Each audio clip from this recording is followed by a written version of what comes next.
I'm in a dream where the people within my dreams are eating one another to stay alive. They are doing anything they can do.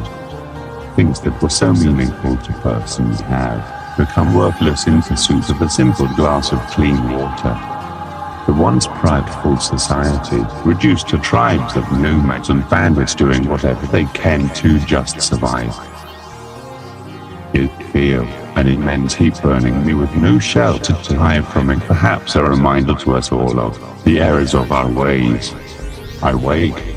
I lay within the ruins of the world, the air thick with smoke and the stench of sulfur. People covered by filthy soiled cloths walking in the streets unconnected and unfazed by their surroundings, numb, trying to survive the aftermath of the destructions of that capitalist society. No financial institution, the stock market, has crashed and the monetary system of the world is no more. Through the haze of despair a voice spoke with a manner of abrupt anger. Money, finance, the root of the undoing of the world.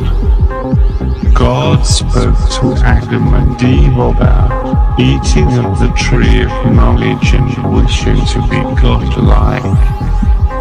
God knew that man through finance would try to become more than what he was intended to be, steward of his earth and caretaker of all living things.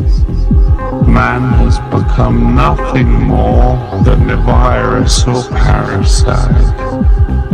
I wish to wash myself of the likeness of man and the stench of betterment at our world's expense. Man was to live his given life within the guidelines of his Creator. Satan questioned God and asks, why can't men govern themselves? The answer to this very question that the Lord of Man knew very well is evident today. Power corrupts the hearts of all men. The true desire of most men is to be godlike, and through the means of finance they've found a place by the side of God. He began to weep and I couldn't help but ponder his words and sit in agreement. The central banking system and its interest on the dollar had reached its ceiling in 2017, where the government was no longer able to pay off the debt and the banking system went to war to collect on said debt and interest. We always had an idea that the banking institution ran laterally, or maybe even as a higher governing body. To be in debt by the banks is to understand the true rulers of the world. Man, with his noble attempts to civilize the world, has also undone it. Power is but a notion, yet what the word implies is so attractive to the hearts of men. The great world has vanished, murdered by the ideology of the monetary system and by those who wish to control it. Before the world's undoing, greed has obscured every sense of decency and moral fiber. Laws, only benefit the wealthy and the poor server if they can't pay the price to manipulate the system. The notion of money was noble as were our founding forefathers' ideologies of a free society.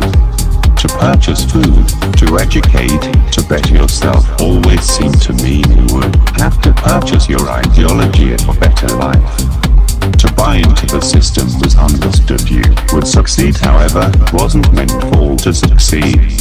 Who you knew was more than what you knew, and in the arena of social financial ruling class it was always kept in the bloodlines. These found words expressed by the views of a simple person free of the complexities of an advanced education or a mind stuck with world's trivia had allowed me to express myself with a higher than common of sense. Here lay the understanding of the events that have doomed us. Here lay the words of a man trying to explain this catastrophe in a simple way. 3 years earlier, good morning ma'am, as I passed a very attractive female client on my way in to start my work day, she walked right past me and didn't utter a word. I live in an era where people have lost all forms of mannerisms. I was brought up to believe a smile and it alone doesn't cost a dime. However, to allure a person, in these times you must adorn yourself in expense of which my simple low-paying job could not afford me. As every morning I stop by the newspaper stand for a coffee and a New York Times, "Hey bosses," Khaled would always address me each and every workday. I hated that he didn't address me as sir as he did his white patrons, but I guess it was his way of connecting, so I paid it no mind. "What's popping, Khaled?" As I hand him a $5 bill waiting for change. "Nothing much, boss, just trying to survive out here, my bro, times are getting rough." We shared a smile in agreement that in deep times is getting stranger by the day. I left Khaled that moment and couldn't help but digest his thoughts he shared.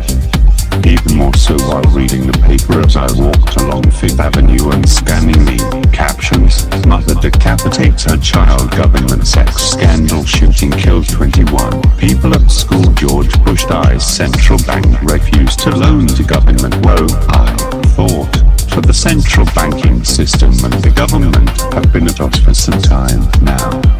Most of us never thought of the central banking system as a real bank, but just naive notions that because it was called the federal bank that it was a part of government. The interest on the dollar has reached an all-time high of 50% and the states of America just can't pay it back due to the unemployment issues, outsourcing of jobs to other countries, Wall Street corruption, the list goes on and on. I continue reading with the one eye, a term New York's coined for multitasking, reading and being aware of your surroundings.